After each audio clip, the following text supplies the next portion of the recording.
Honourable Member for Pearce.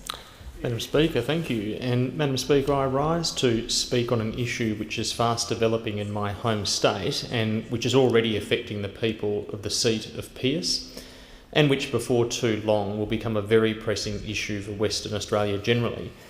And simply put, the issue is that there is an existing shortage of GPs in Western Australia, which shortage is presenting a very real problem for many communities, and that this shortage will, at a not too distant future point, become a very, very serious problem. I do not pretend that this is a simple problem or a problem new to this recently elected coalition government, but Madam Speaker, this is an opportunity to put on record some of the known dimensions of the problem. There is very significant evidence of medical workforce shortage in Western Australia, and that the shortage is rapidly growing more serious.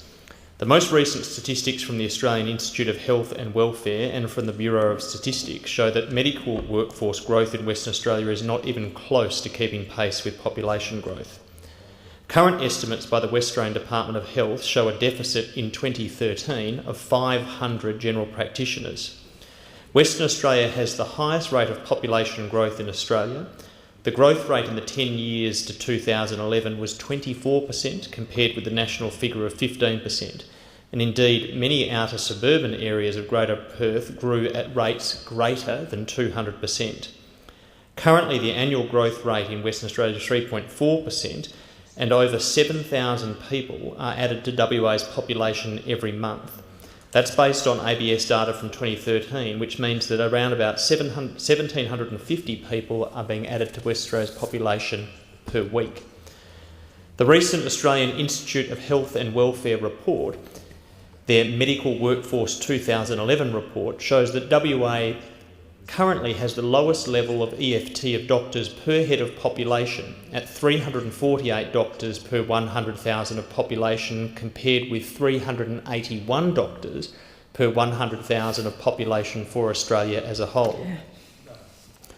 Perhaps the most telling data set is this, that the number of medical students starting training per year in WA is the lowest in Australia at 13.8 per 100,000 of population.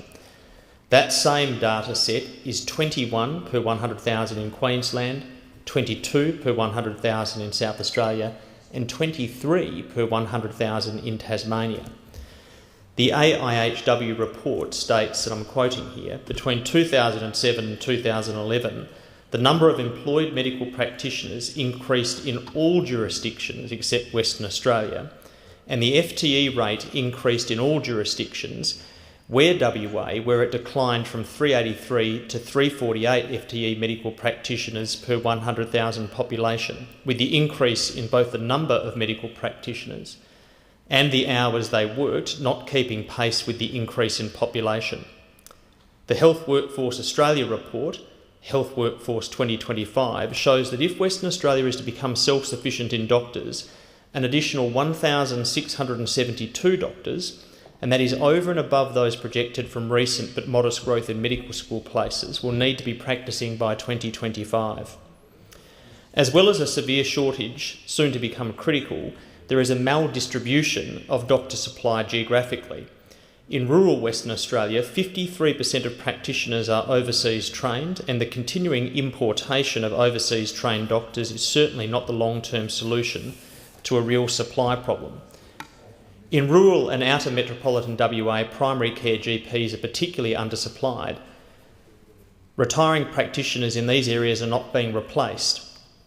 Poorer health status in these areas is in part attributable to the difficulty in finding doctors. The western suburb of Pearce western suburbs have 4 times the number of GPs per head of population as the eastern suburbs.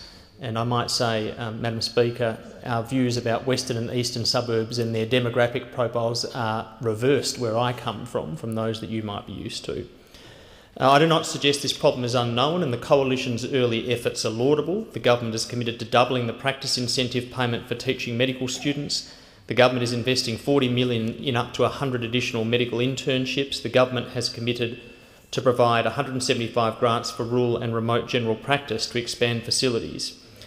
Again, it is not a simple problem, but I would finally note and prudently note that the previous coalition government, over the full course of its time in office, invested in 9 new medical schools, which resulted in the increase in medical students now graduating.